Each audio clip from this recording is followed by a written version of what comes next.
Donc cet ouvrage, qui s'intitule, «Penser la libération et la renaissance civilisationnelle». C'est une compilation d'articles,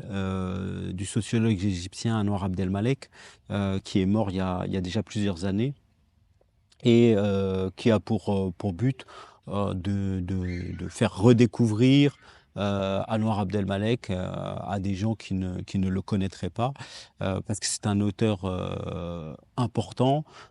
par ses analyses, sur, le nationalisme dans les pays colonisés, sur, la société égyptienne, heu,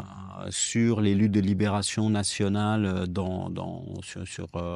en Afrique, en Asie ou en Amérique du Sud.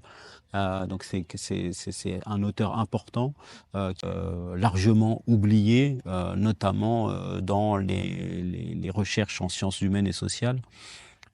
ces dernières années. Donc ce recueil d'articles, il cherche à redonner, remettre des projecteurs sur quelqu'un qui est un peu oublié malheureusement de l'actualité, à la fois de la recherche et du grand public. Alors c'est des textes, qui peuvent être assez différents, mais globalement l'idée c'est justement comme l'indique le titre, c'est, sur les luttes de libération nationale notamment, dans les pays arabes,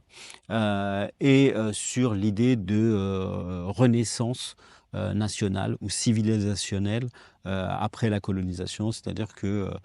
les sociétés colonisées ont été dépossédées,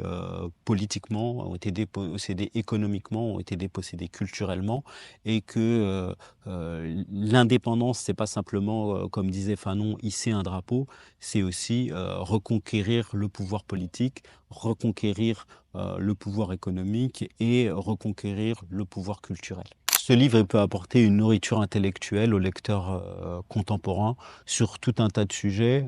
Par exemple, il y a un article, sur l'islam politique, qui est sûrement une des analyses, les plus intéressantes et les plus stimulantes, qu'on puisse lire en français, de ce qu'on appelle dans les médias l'islam politique, mais que Anouar Abdelmalek, envisage d'une manière, totalement différente, que le discours dominant, qui existe en France.